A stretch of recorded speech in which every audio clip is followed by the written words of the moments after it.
Welcome back to the morning show here on Arise News. Time now for the week that was. Let's take a look at the top stories that made headlines around the globe this week. And we'll start with the Managing Director of First Bank Nigeria Limited, Dr. Adesola Kazeem Adedutan, has resigned from the bank after leading the institution for 3 terms. In a letter seen by Arise News sister platform This Day yesterday, which was addressed to the chairman of First Bank, Tunde Hassan Odukale, titled Notice of Retirement, the bank CEO, whose tenure ought to elapse on the 31st of December 2024, voluntarily decided to step down. He would commence his pre-retirement leave from today.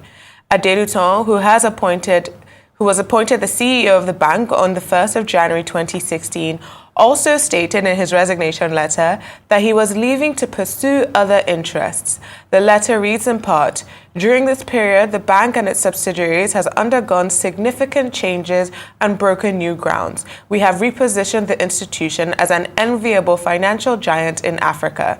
I have, however, decided to proceed on retirement with effect from the 20th of April 2024 to pursue other interests. I am eternally grateful to the Board of Directors of First Bank and FBN Holdings PLC for the support that I received from them during my stewardship. I wish our iconic institution continued success and progress as we move on to the next phase in its evolution. Warm regards." The bank chief, who was retired in 2021 by the then board of the financial institution, was reinstated a few days later by the Central Bank of Nigeria. Well, I believe that comes as a surprise. Well, I mean, not so much of a surprise. I mean, 9 years as MD in a big bank like that is not... it's not a joke. You know, of course, what the rule says, as far as, the tenure that you are allowed to have, not more than 10 years. His time actually expires, I believe, 31st of December, which is what his letter, has stated. But of course, he's proceeding on pre-terminal leave, and I believe that this will be an opportunity for the new chairman of First Bank, Odukale, to have a new MD that a new chairman, can work with better. But I think that it will be a celebration, an end of an era on the one hand, and a celebration of a very good run, by the outgoing MD, who also took over from an iconic figure, Dr. Bisi Onosanya, who retired in 2015 and he took over in 2016. I think the fact that First Bank has continued to be dominant, one of the top 4 or top 5, depending on how you look at, the space, shows clearly that his 9 years have not been for nothing. Yes, he will have encountered a few boardroom politics, like what you read in 2021. But of course, CBN, stepped in and it was reinstated. And then he has also done very well between then, and now. He has said that he will be pursuing other interests, like those, before him have done, and they are excelling, in those other interests. I think that it is important that he hands over, nicely, which is what he has done, and we look forward to, another enigmatic group MD of First Bank of Nigeria Limited. I mean, definitely. I mean, just to add to what you said, since his appointment as MD, CEO, I do remember growing up and, of course, looking at First Bank as, the bank that was supposed to be for, the older generation. But in his time, he's definitely found a way to transform the financial institution and just make it attractive to every strata of the society for, like I said, one that was perceived as an old generation bank. But now the perception of First Bank has definitely improved significantly. And like you said, 3 terms, I believe, leave the stage when your applause is the loudest. Absolutely. 3 terms is a long run, and I really do wish him the best. I wonder what's next for him, and just congratulations to him on a good run. Correct. Definitely. All right, then let's move on to our next story. A Nigerian chess champion and child education advocate has played chess non-stop for 58 hours in New York City's Times Square to break the Guinness World Record for the longest chess marathon. 29-year-old Tunde Onokoya hopes to raise $1 million for children's education across Africa through the record attempt that began last Wednesday. He crossed the 58-hour mark at about 2:30 a.m. GMT on Saturday, surpassing the current chess marathon record of 56 hours, 9 minutes and 37 seconds, achieved in 2018 by Halvard Høg Fletibo and Jo Fekingstad, both from Norway. Now, the Guinness World Record Organization has yet to publicly comment about Onokoya's attempt. It sometimes takes weeks for the organization to confirm any new record. Onokoya played against Sean Martinez, an American chess champion, in line with Guinness World Record guidelines that any attempt to break the record must be made by two players who would continuously play for the entire duration. I mean, I definitely have to say congratulations to Tunde Onokoya. I wish I was there, live and direct on ground in New York, bringing you this story. But I actually found out about it. I left the day he was starting, and it really did got me because he's. I'd already changed my ticket once at that point.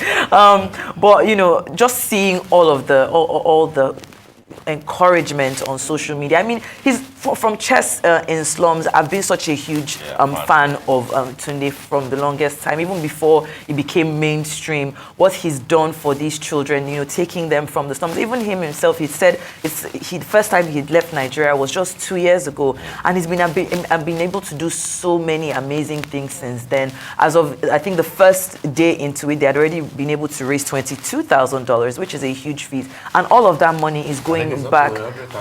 Exactly, and I'm just happy when I see things like this. Of course, we know the fandom that goes with anybody trying to get a Guinness World Record. We saw what happened with Hilda Bassi, and now we're seeing what's happening with Tunde. But I think for me, it's just really important that because he's doing it for out-of-school children, not for himself, that it's such a worthy cause. But however, I think I have one question. If he's the one running for the record, and there's another chess player there that is also playing for him, with him. So do they both win? Yeah. Do they both win? They both win. They both get the record. Yeah, they both get the record, but he's the initiator. Yes. The other gentleman is pairing with him. Fantastic. And he's aiming for 60 hours. I think maybe just in case we He did 60 actually. He's done 60 already. He's done 60 so before he now said, let's roll. Let's roll. That's enough. Yes. But congratulations to him, and I can't wait. I'm sure by the time he gets back to Nigeria, he's going to win. He's going to have a hero's welcome. I can't wait for that. I'm Tunde Onokoya. I'm a Nigerian and I play chess. And I think that will be the buzzword, on social media, because every Nigerian, every African, every black man will be proud of what Tunde has done, for everybody, Those who felt that, when Hilda Bassi won, okay, it's a girly thing, it is food, it is blah, blah, blah. Okay, this is chess. Yes. This is intellect. This is, this is as good as it can be. And I think that everybody really, should applaud him. And I like the fact that you acknowledge his child, education advocacy part of him, which is really good, which is why he's gone in for $1 million, to assist underprivileged, people, which he has done before in Oshodi, in Makoko, in a few other places in Nigeria. And I think that now that he has crossed the line, we will still wait for a few more days, maybe a couple of weeks, for Guinness World Record to formally acknowledge him. Yes. Hoping that, of course, there won't be any, hanky-panky. But we must commend him because it's not easy. Only 5 minutes break in every 1 hour, for a 60-hour run. And even when he got his 5 minutes break, usually what he would do would be to dance and to engage with all the fanfare, the Nigerianness, and the drums and everything. And I like the fact that, the same energy that people put into it in America is what Nigerians here at home and in other places in the diaspora, that they put into it. Only water, and of course he also projected our own jollof rice. Yes. Plenty of jollof rice. While he was doing that, maybe that will show our younger cousin neighbor that when it comes to global attention, we'll play bigger, but big applause for Tunde Onokoya. And I hope, of course, that he will quickly, go to the hospital because of all the stomach aches and the vomiting and a few other challenges that he went through, so much so that he was being asked if he will quit, and he says, no, I will continue to do this. But I'm not doing this for myself. Absolutely. I'm doing it for all the out-of-school children. Absolutely. Yeah. It shows, Naija boosters for him. I think it shows the importance of how much impact one individual can have. Because really what he's doing with Chess in Slums, what he's doing for children, he's trying to raise money so he can take his program even beyond the borders of Nigeria to other African nations. So he definitely deserves serious kudos. And it's honestly, he's making us proud. I hope he's proud of himself. And it's honestly something to look forward to, because obviously, as you said, after the Hilda Bashi world record, we had a lot of copycats, a lot of attempts afterwards. However, this shows the value. Call them copycats. They were also But this shows the value in this sort of thing. I'm doing this for charity. I'm doing this to highlight a cause. I'm doing this for a good cause. It shows the value in actually getting this type of attention, and it's honestly kudos to him. And the next question will be: do you play chess? Well, do you play chess? I do. Not very well. Maybe you teach me. I do too, Maybe you teach me. Okay, That could right. be our bonding off air. All right, we'll proceed, and this one is about us and is on a good note. Arise News Channel has announced its expansion into South Africa and 9 other Southern African countries. Arise News is now live in 54 African countries, including Kenya, Tanzania, Rwanda, Uganda, Cameroon, Sudan, Ghana, Senegal, and Cote d'Ivoire, among others. Arise News had celebrated its 11th anniversary in January, promising to continue to showcase Africa's diversity.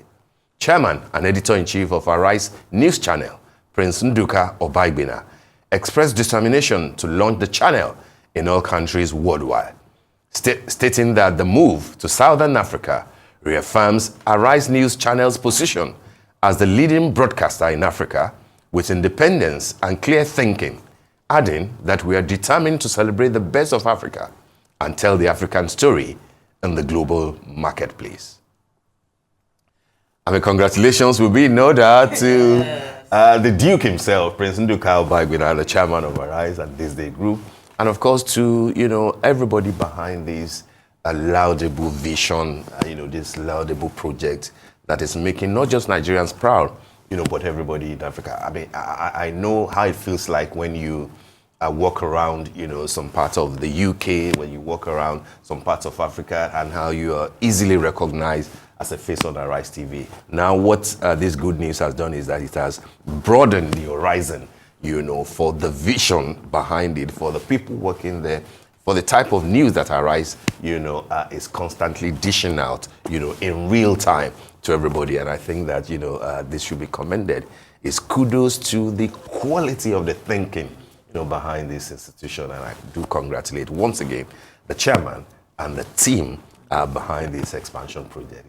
It is more than needed because at this point in time, in the last 11 years, Arise has demonstrated that something good, something new, something, freaky, can happen, to broadcasting in Africa. My heart just swells with so much joy, because you do see all the work that goes on behind the scenes. Congratulations, of course, to, like you always call him, the Duke himself.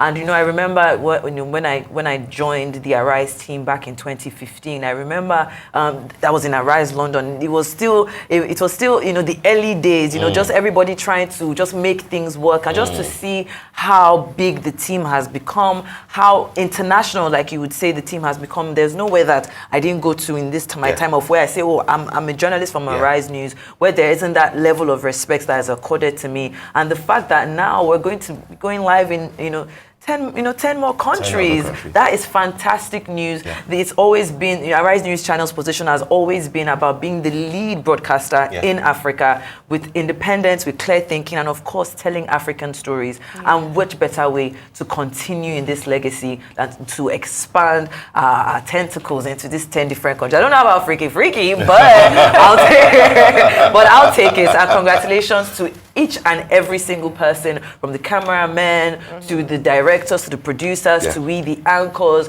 to everybody that has made Arise News what it is today. Congratulations to you all. Definitely. I mean, kudos to the team, kudos to our chairman. African storytelling from Africans on a global scale is legitimately what we need. We need to be able to tell our own stories. We see the importance of it in journalism, in news, even in, in film, that us having control over our own narratives is the most important thing for ourselves and for the Black race as a whole. So kudos to the Arise team.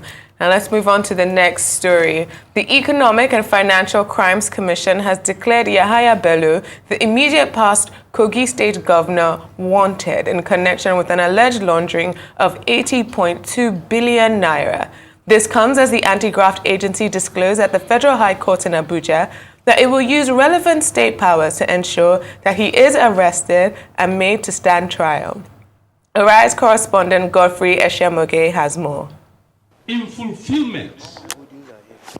Yahaya Bello is a man on the run, with the EFCC hot on his trail with a 19-count charge bordering on money laundering filed against him. With his whereabouts unknown, his case came up on Thursday at the Federal High Court Abuja before Emeka Nwite, the same trial judge who 24 hours earlier granted a warrant for his arrest. Abdul Wahab Mohammed, who represented Mr. Bello in court when the matter was called for his arraignment, challenged the validity of the charge on the ground that the court lacks jurisdiction. The senior lawyer who urged the court to vacate the arrest warrant said a high court of Kogi had on February 9 restrained the Anti-Graft Agency from arresting, detaining or prosecuting Bello. Bello's counsel also objected to the application by EFCC's counsel, Kemi Pinero, to serve him the charge on his client's behalf, as it's a criminal trial. However, Pinero argued that Bello, with the aid of his counsel, seemed to be on a quest to frustrate the trial by evading service of charge. The prosecutor therefore says the Anti-Graft Agency will go all out to arrest Yahaya Bello ahead of the April 23 date fixed by the trial judge to rule on the mode of service. We have informed the court that by virtue of Section 287 of the Constitution, all persons are obliged to obey the court order. The court order is for his production on the next adjourned date, and the state will ensure that it's produced in court. Section 12 of AJA also allows a law enforcement agent to break down any premises where a defendant may be hiding. And so the state will invoke all its powers within the law to ensure that it's produced in court for the purpose of arraignment, and it's in his own interest. So he can come and plead his innocence or take his plea as to whatever he wants to say. Meanwhile, the EFCC has released wanted posters of Yahaya Bello. The former Kogi State Governor evaded arrest at his Wuse home after the Kogi State Governor, Usman Ododo, and the company of police operatives allegedly whisked him away to a destination unknown, giving another twist to the unfolding drama. Godfrey Eshemoge, Arise News. Well, I would say what happened at Yahaya Bello's residence in Abuja was an absolute show of shame. It was an absolute show of shame. I think it's honestly an embarrassment for us as a country to look at our security services, to look at EFCC, to look at a former governor such as Yahaya Bello, and also a current governor of Kogi State, Ododo, allegedly come and essentially rescue Yahaya Bello from the EFCC's grips. Now, obviously, this is not the first time we've seen this type of embarrassing action coming out of the EFCC, because we saw it with Okorocha's live stream all those years ago. I was not surprised that Yahaya Bello arrest was coming recently, especially if we consider that both his wife and his nephew were arraigned over a year ago for a different case of 3 billion naira fraud, and I believe his wife was declared at large at that point in time. But again, as we've been discussing, there was a court order by an injunction given out in Kogi State, the High Court of Kogi State. It was appealed in the Federal High Court in Abuja on the 11th of March. That injunction was from February.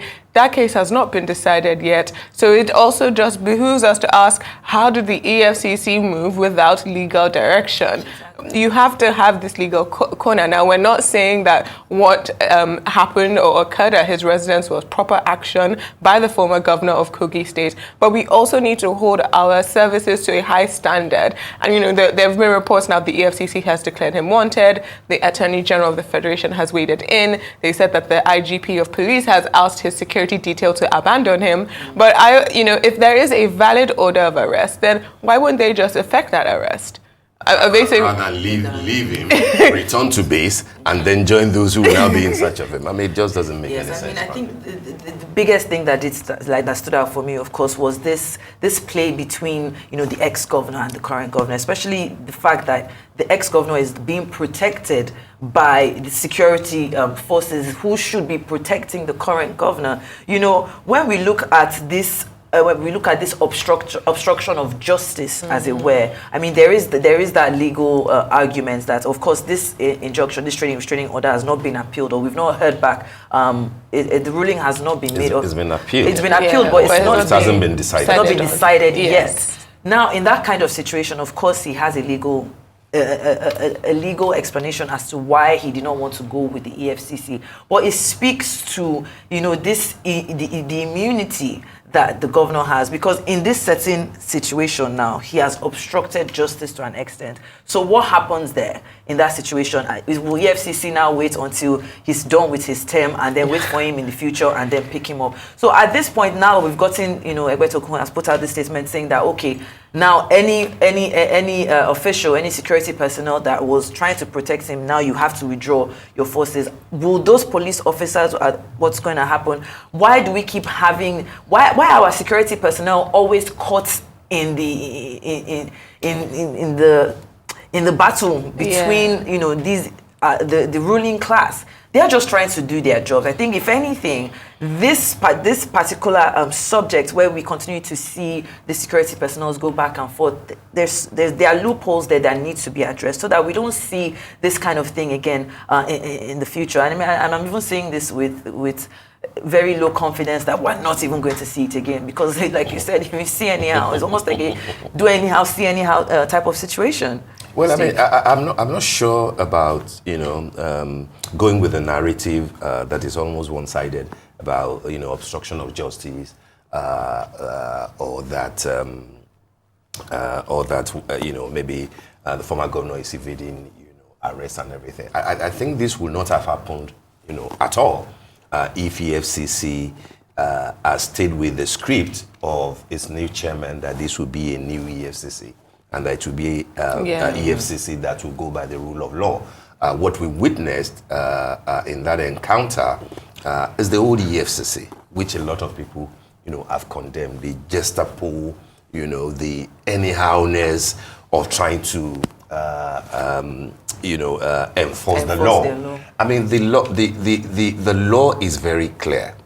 The EFCC didn't just appeal at the restraining order by the former governor Yahaya Bello. The EFCC also instituted a different case altogether on how to, find an alternative, way to serve him. Yes. You have two cases going, at the same time in court, yet you were not able to wait till those cases are decided, which will be, on the 22nd and on the 23rd. And then you are now first going into his house to storm in and pick him while you are defending a restraining order. The same type of restraining order that others before him had used. Yes, and you know that you need the court to vacate that restraining order. To go the way that they have gone will mean that you are not respectful of the law and that you do things, anyhow. And then you now went ahead to now declare him wanted. Where did he disappear to? The IG has waded in. Immigration has waded in, the Attorney General. I mean, you almost feel like is this gentleman the enemy of the state, that the entire federal government gamut will be against him. It's a simple process, for crying out loud. Just allow the law to take its course. Wait till Tuesday, Wednesday, and wait till you know what the court will decide. If who knows whether the decision of the court in the case of the appeal court will favor you. In any case, it is not on record that you have formally invited this person to come. How then are you now saying that he's running away from justice or from law, or that he has not honored? I can't find anywhere where the FCC has said that he has not honored our invitation to him. Invite him, let him run before you now go through this thing. But I think that it looks to me like there's a desperation, to get him at all costs. This, for me, is not in any way to condone malfeasance or allegations, but these things are still allegations. We know from way back that when the EFCC go through this route, they bungle the case. Because it becomes, a media drama. It becomes a media trial. Wait till the law decides. I mean, you have all the time. There are allegations of the fact that even the EFCC lawyer has been a lawyer to one of the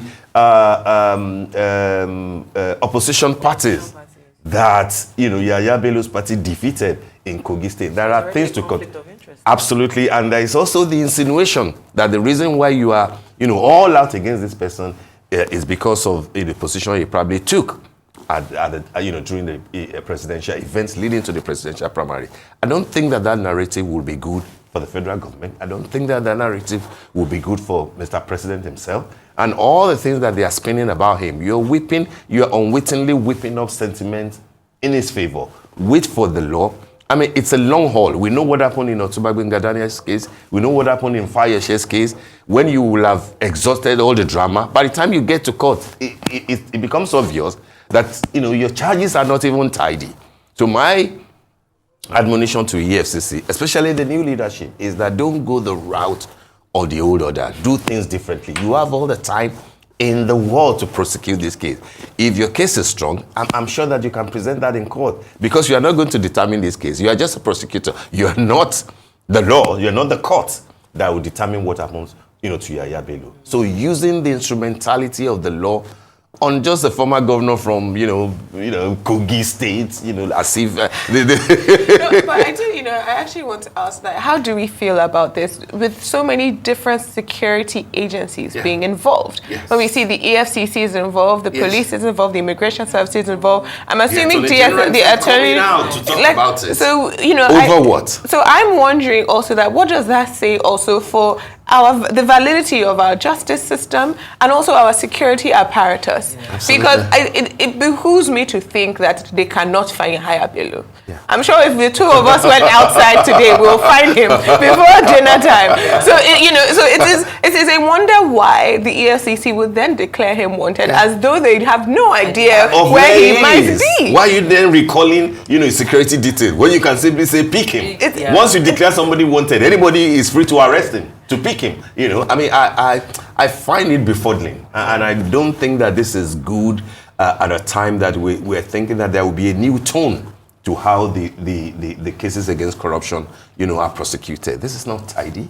It is needless. It is all drama. It is all hue. And I hope that in the next week, in the coming days, that EFCC will approach this differently. Corruption must never be condoned, but go through the rule of law, so that you'll be seeing that you are not just hounding one person because he didn't play the right game politically. And the punishment for corruption should be jail time, should be actual repercussions, not public embarrassment or ceremony.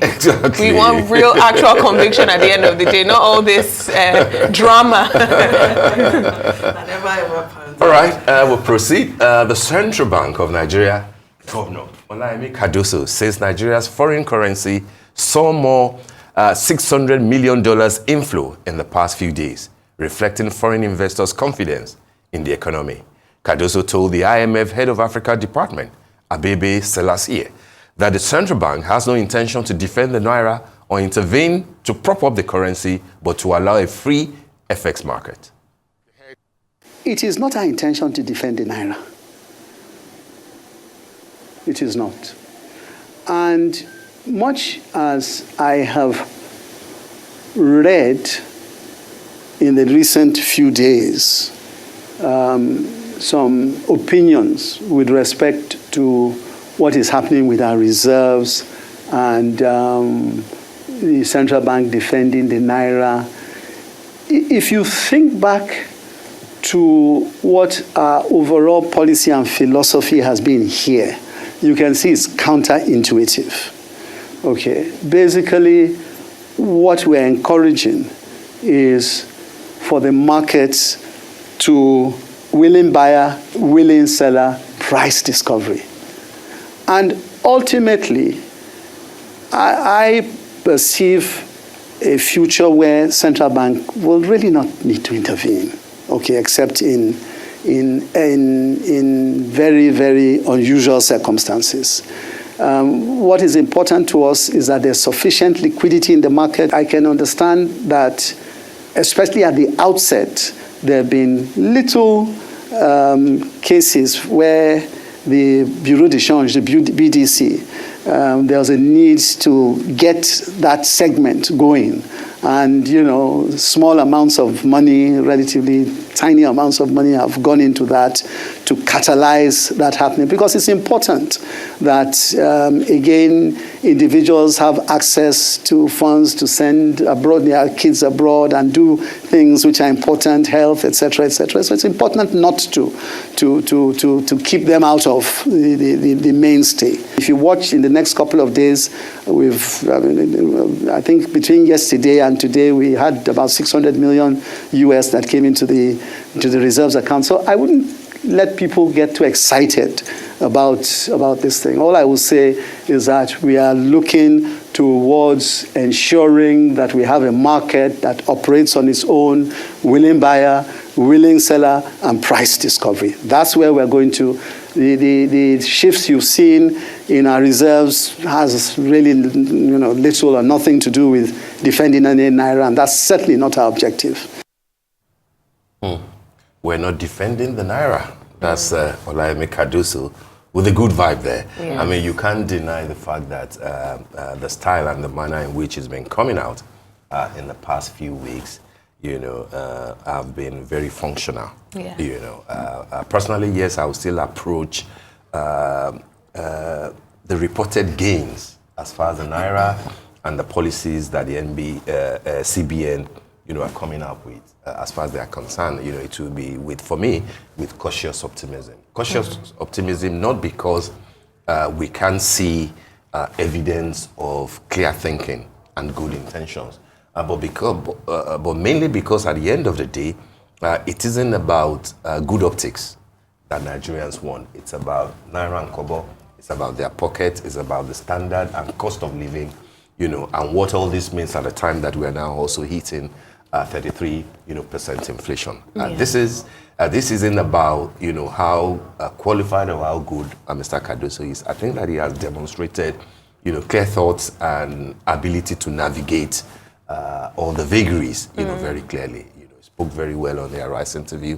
His participation at the IMF is very reassuring, unlike a bit of the past that a bit of mumbo jumbo is what you get. He has clearly defined what we are, but I'm not sure in trying to say that we're not trying to defend the naira, if that is like a nail on the head kind of policy. Because if it comes to defending the naira, are we saying that we won't even attempt to lift a finger?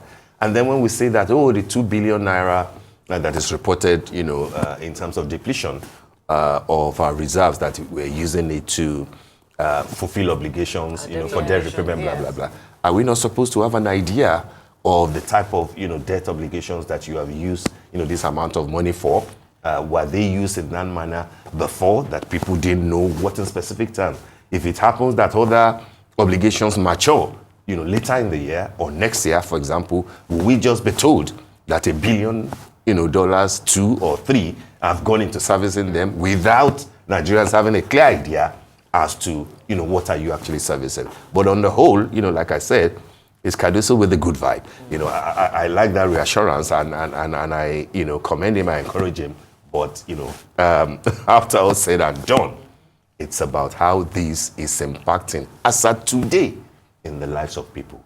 Things are tough, things are hard, assurances are good, but what would be better is the changes that are required, not handouts, not 50,000 in 1 year for businesses to survive. It takes a lot more than that for people to actually live well. Yeah, your commentary today, Cardoso with the good vibe. I think when he talks about, the intention of the CBN not to defend the naira is of course talking about, the space in the market where it's a willing buyer, willing seller, and then that's how we now get our price discovery. And there's a lot of, arguments as to whether those monetary reforms are going to, how, like you said, cautious optimism. Okay, this has definitely started out the right way, but how long is it going to last? But the biggest thing for me there is if we're looking at the fact that this backlog of $7 billion, we're looking at this debt obligation, we're seeing that depletion in our reserves. What are we doing on the back end to diversify the economy and make sure that in other ways, outside of this 600 million, like he was rightfully boasting about that we're seeing coming in, how much of that is actually, not just hot money, it's foreign direct investment, it's here to stay. With everything that is happening now in the Middle East, you would expect that, not to say that I'm happy that, there's war or anything, but you would expect that, exactly, that would have been able to make some gains. It's going to be about $100 per a barrel based off of the predictions coming off of this month. So what exactly, you would expect that if we had put our boots down on the ground and our refineries were working, we would have been able to at least make some, effects that way and push up those reserves. So fine, we're happy that this is happening, but we still need to continue to have that conversation about diversifying the economy so that we're not, kind of going into it, like you said, with cautious optimism. Yeah, I was going to say that, the data shows that the 581 million naira that the CBN put into NAFEM, put into Nigeria's autonomous foreign exchange market, was only 3.2%. Dollars. $581 million that they put into NAFEM is only 3.2% of the total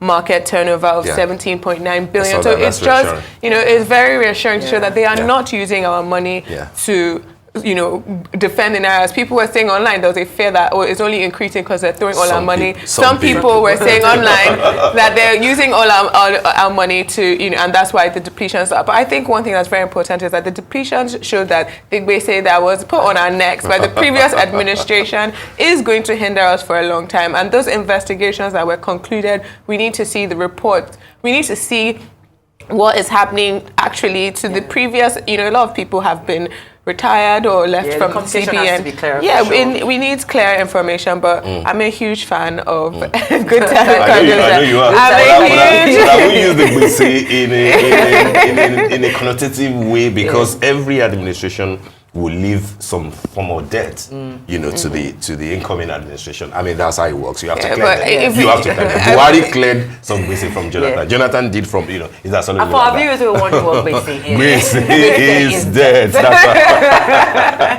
right. All right, thank you, guys. I mean, Shaitan, welcome back. You're still oozing. You're still oozing New York. Yeah, honestly. Good to see you.